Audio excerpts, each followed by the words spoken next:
감사합니다. 새로운 지식 문화를 만들어가는 지식 나눔 공동체 북포럼 대전 48번째 시간이 됐는데요. 자, 오늘은요, 물음표 혁명의 김재진 저자님을 모시고 진행을 할 예정입니다. 본방송은 www.2425.tv로 생방송으로 진행이 되고 있습니다. 자, 물음표 하나로 꿈을 이루어가는 남자 김재진 저자님을 모셨는데요. 자, 먼저 저자님은 조금 이따 인사드리고요. 패널분들 먼저 인사드리도록 하겠습니다. 안녕하세요. 오늘 밤 전두엽을 켜는 남자 이상철입니다.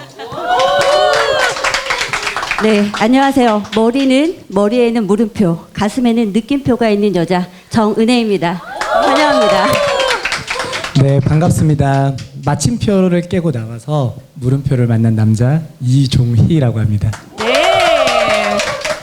네, 반갑습니다. 진짜 성공하신 분들을 보면요, 끊임없이 자기 개발을 위해서 스스로에게 질문을 던진다라는 말을 들은 적이 있습니다.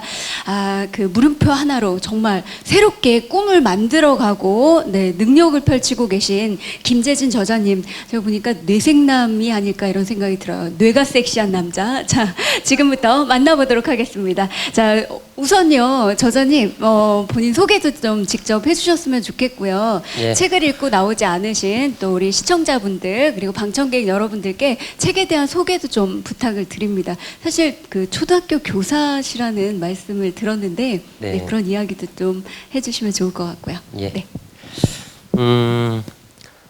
물음표 혁명이라는 책에 대한 설명보다는, 그러니까 제가 왜 이런 책을 쓰게 됐고 어떤 삶을 살아왔는지에 대한 이야기를 하면 지금 이 질문에 대한 대답이 될 것 같습니다.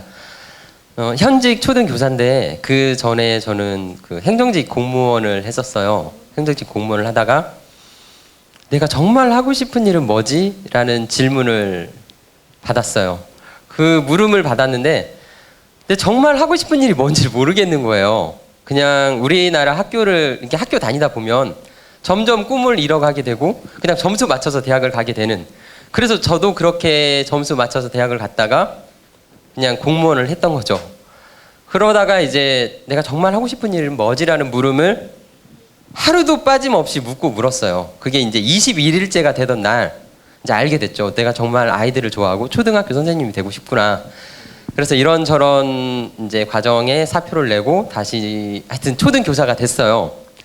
근데 교사가 돼서 이제 아이들을 만나다 보니까 6학년 담임을 되게 많이 했는데 도대체 생각이 없는 아이들인 거예요. 생각 자체가 없는, 그러니까 종자가 다른 종자. 어떻게 이런 생각하지 않는 존재가 됐지? 그러면서 이제 아이들을 만나면서 이 문제를 해결하지 않으면 안 되겠다. 그래서 왜 이런 존재가 됐지라는 물음을 늘 만나가던 중에 한 1년이 지나고 나서 저한테 왔던 게 마침표였어요. 와, 마침표만 찍고 사는구나. 마침표 때문에 애들이 이렇게 된 거구나. 그래서 마침표를 만났던 그 순간을 제가 잊을 수 없고, 근데 아이들이 마침표만 찍는 게 아니라 아이들의 모습이 아니라 그게 이제 제 모습이라는 걸 알게 됐어요. 삶 전체를 마침표가 꿰뚫고 있구나, 내 삶을. 그러면서 제가 이제 마침표를 만나면서 물음표가 깨어나는 경험들을 하게 되고, 그러면서 이제 제가 만나는 아이들이 제가 했던 경험들을 이제 같이 하면서 아이들도 마침표를 찍고 사는구나를 본인이 알게 되고, 마침표 대신 물음표가 깨어나는 그런 경험들을 하게 되면서, 그러면서 이제 이 물음표 혁명이라는 책이 나왔고, 물음표 혁명은 제목은 물음표 혁명인데 제가 굉장히 나누고 싶은 건 물음표가 아니에요. 뭐 생각을 해라, 뭐 물음표를 꽂아라 이런 식상한 표현이 아니라 저는 마침표에 대한 이야기를 하고 싶었어요. 보이지 않는 마침표. 그리고 마침표를 보면 그때부터 이제 시작이 되는, 그때부터 잠들어 있던 물음표가 보이게 되고 내 삶에 물음표가 들어오기 시작하면서 새로운 혁명이 시작되는 그런 경험들, 그런 경험을 굉장히 나누고 싶어서 물음표 혁명이라는 책을 쓰게 됐죠. 그래서 이 책에는 굉장히 많은 것들이 녹아 있습니다. 그래서 나누고 싶어서 쓴 굉장히 값진 책이라고 생각합니다. 네. 아니, 스스로 성장하기 위해서는 끊임없이 질문을 던져라라는 네, 그런 부분은 성공하신 분들도 많이 쓰는 얘기 중에 하나기는 하거든요. 더 세부적으로 도대체 물음표? 마침표? 이게 뭘까? 저도 궁금해지는데요. 하나씩 궁금한 것들 풀어가도록 하겠습니다. 자, 네. 질문 좀 부탁드릴게요. 네, 말씀해 주신 것처럼 네, 물음표와 마침표에 대한 차이점을 한번 조금 더 구체적으로 좀 설명 좀 들어볼 수 있을까요? 예. 그러니까 물음표는 굉장히 많이 들어본 이야기고, 마침표도 들어본 이야기죠. 근데 이게 정말 삶에 어떻게 작용을 하는지, 그리고 내 삶에 어떤 영향을 미치는지에 대한 것들은 많이 알려지지 않아서, 그래서 제가 소품을 이렇게 작은 소품을 준비했습니다. 소품이요? 뭘까요? 일단 이걸 먼저 지금 이걸 공이라고 보시면 안 돼요. 이건 보이지 않는 정말 작은 마침표가 이만큼 확대한 거예요. 근데 제가 확대하고 싶은 건 정말 이게 아니라 이만하게 확대하고 싶었는데 그건 이제 들고 다니기 굉장히 불편하니까 축소시킨 거라고 보면 되고요. 6학년 아이들을 만나면 걔네들이 가장 많이 하는 말이, 문을 열고 들어오면서 가장 많이 하는 말이 짜증나예요. 여러분들의 자녀는 어떤지 모르겠지만 제가 만난 13살 애들은 짜증나를 입에 달고 다녔어요. 수업 시간에도 늘 그렇고. 짜증나라는 생각 뒤엔 보이지는 않지만 자기도 모르게 자동으로 찍어버린 마침표가 있는 거고, 찍는 순간 그 보이지 않는 마침표가 그냥 삶을 커다랗게 둘러싸 버려서 얘는 그냥 짜증나는 세상 속에 갇혀버리는, 그래서 엄마를 봐도 짜증이 나고 아빠를 봐도 짜증이 나고 친구들 보면서 짜증 나고, 그냥 얘는 그냥 짜증의 세계 속에 사는. 그거 말고도 이제 수업 시간에 예를 들어 뭐 우리나라 경제가 발전했다 이럴 때 얘네 아이들은 발전했다라고 읽고 그냥 끝나는데, 그때 자기도 모르는 사이에 그냥 마침표를 이렇게 꽝 찍어버리니까 궁금한 게 하나도 없는 거예요. 그냥 뇌가 꺼져버리고 호기심 이런 거 없는, 빨리 수업 끝나라, 쉬는 시간이 빨리 와라, 이런 것만 바라는, 그냥 뇌가 잠을 자버리는, 몸만 앉아있는. 그래서 그런 삶들, 마침표의 위력이 그만큼 대단하고 굉장히 무서운 건데 이걸 깰 수 있는 방법이 없는 거예요. 근데 이걸 깰 수 있는 방법이 네. 생긴 것도 이렇게 생겼잖아요. 근데 이게 원래 눌려지면 안 되는데 이게 굉장히 딱딱한 거예요. 도저히 깰 수 없는. 근데 이걸 깰 수 있는 게 뭐냐면, 네. 그리고 이건 다르게 보면 또 씨앗처럼 보이거든요. 네. 이게 씨앗은 굉장히 딱딱하지만 이게 이제 물을 먹고 이렇게 자라서 싹을 터야 된단 말이에요. 근데 식물처럼 이렇게 싹이 딱 뜨면 네. 이게 굉장히 소품 뭘로 준비할까 하다가 네. 이게 흉기 같아 보이지만 이게 지금 뭐냐면, 네. 이게 이렇게 되면 네. 이게 지금 씨에서 이게 딱 열리면서 마침표가 열리면서 싹이 딱 터서 자라고 있는 느낌이거든요. 이게 딱 물음표의 느낌인 거예요. 네네. 그러니까 생각은 물음표를 먹고 자라요. 그런 모양도 되고, 그리고 또 요 앞에 이 날카로운 물음표, 날카롭게 생겼잖아요. 갈고리처럼. 네. 얘를 깰 수 있는 건 이 날카로운 이거밖에 없는 거죠. 물음표의 위력이 그러니까 대단한 거예요. 아까 예를 들어 이제 짜증나라고 했을 때 짜증나 이렇게 찍어버리면 그냥 끝나요. 얘는 그냥 딱 끝이에요. 끝. 마침표는 딱 끝의 의미거든요. 움직이지 않는 정지의 느낌. 근데 짜증나? 읽을 때 벌써 솔톤이잖아요. 이렇게 꽂는 순간 뭔가 새롭게 시작이 돼요. 왜 짜증나지? 부터 시작해서 내가 정말 원하는 건 뭐지? 원래 마지막에는 자기의 가슴의 소리를 들을 수 있는, 정말 원하는 건 뭐지라는 물음으로 가야 되는, 하여튼 시작의 느낌. 그래서 뭔가 이렇게 계속 가는 느낌.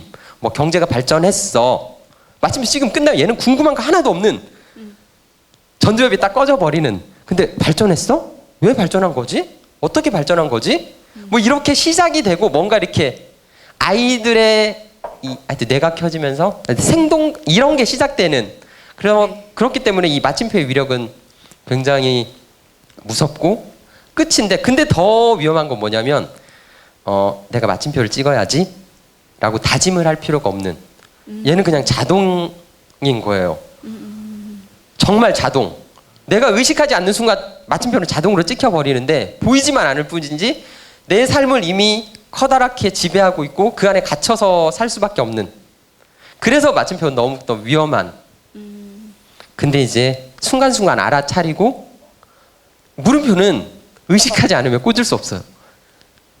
내가 꽂아야지, 내가 무조건 물음표를 꽂아야 되겠다고 다짐을 해야 꽂을 수 있는 게 마침표고, 그때 이제 이 무서운 마침표에 그 금이 가기 시작하고 그러면서 뭔가 시작이 되는, 그래서 이 위력은 굉장히 무서운 네. 예, 그런 위력이 있다고 네. 말씀을 드리고 싶습니다. 네.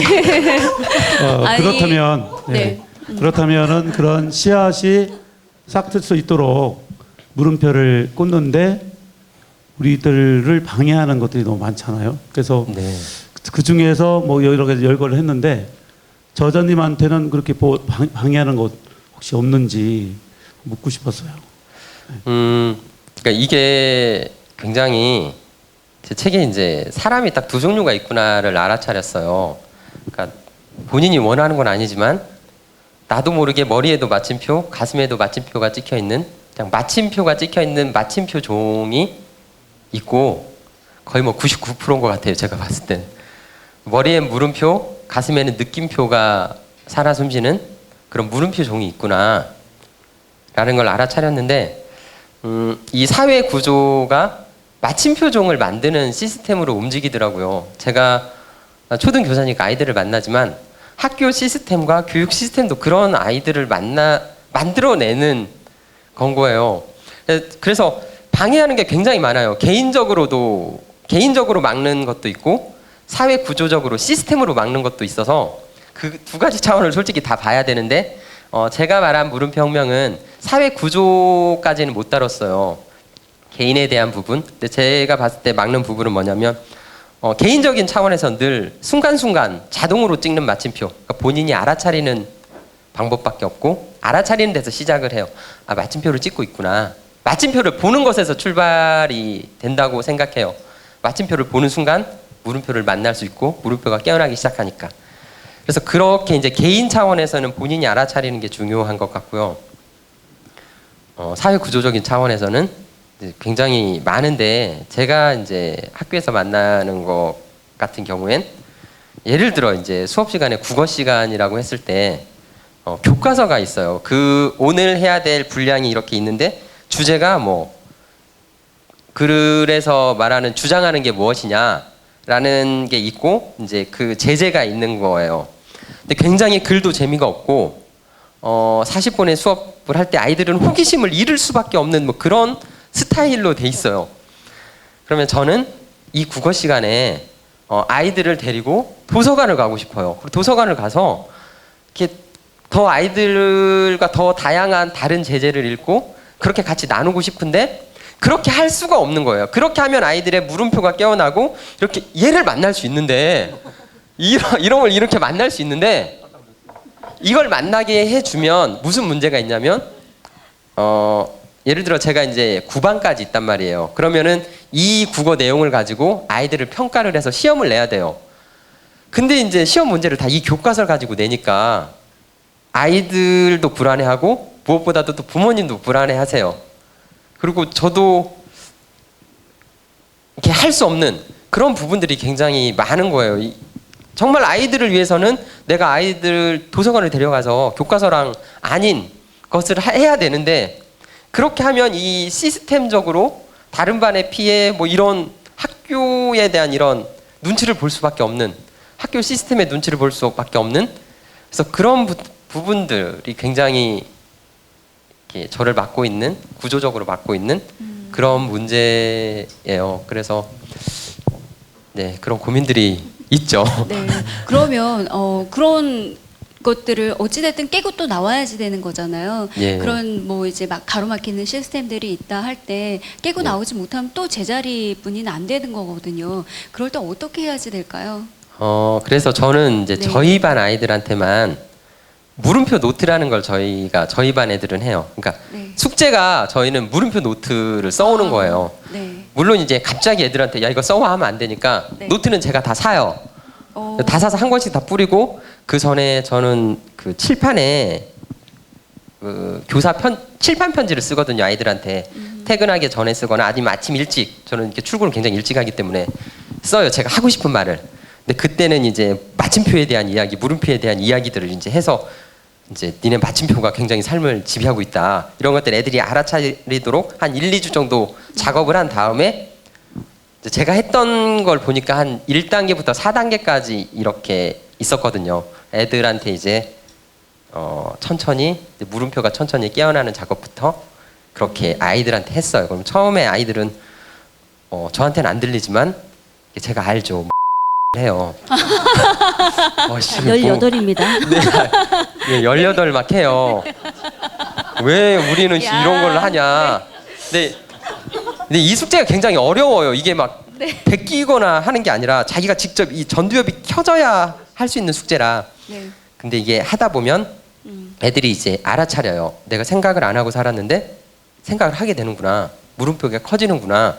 네. 그러니까 12년 동안 13년 동안 생각을 안 하고 살다가 내가 생각을 하고 사는구나, 이러면서 아이들이 이제 막 변해가는 모습들이 보이고. 오. 그래서 이제 저희 반 아이들은 좀 그런 게 있죠. 이제 한 2주, 한 달 정도만 지나면 이제 이 숙제를 힘들지만 네. 본인이 했을 때 만나는 이 뿌듯함, 본인이 변해가는 모습을 느끼니까. 야, 근데 그런 작업은 했어요. 네, 박수 수업- 한번 해주세요. 네, 아. 네.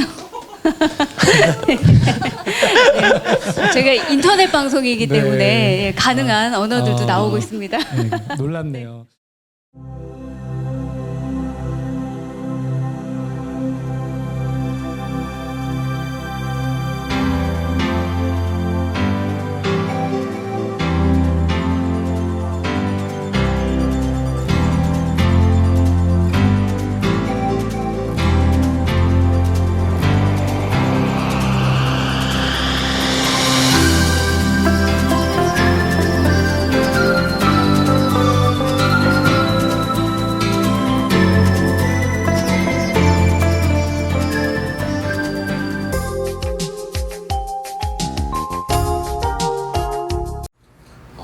다시 입학을 하게 되었습니다. 예전에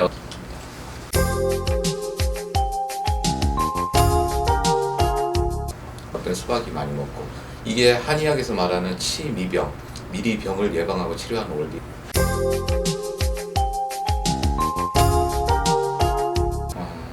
사실 논어를 좀 보고 있었거든요.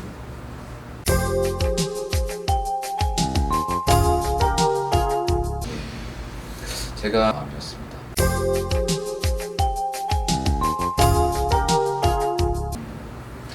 구절 한마디씩인데, 자강불식 후덕재물이라는 구절이 있습니다. 근데 제가 이 구절을 오리는 세상인 것 같습니다. 근데 중국, 지금 세상을 지배하는 중국의 힘, 그 다음에 과학기술의 힘인 칭화대 글자에 공감하게 되었습니다.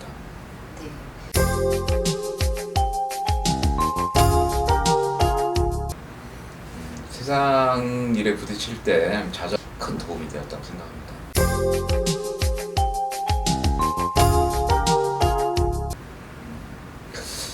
문국현 전 대통령 후보였던 문국현 전 국회의원을 제 인생의 멘토로 생각하고 있습니다. 그분 전 국회의원이십니다.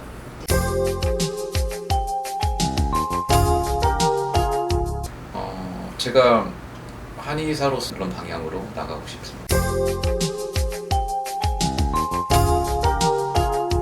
노래를 못하기 때문에 제일 좋아합니다. 누가 나와 같이 함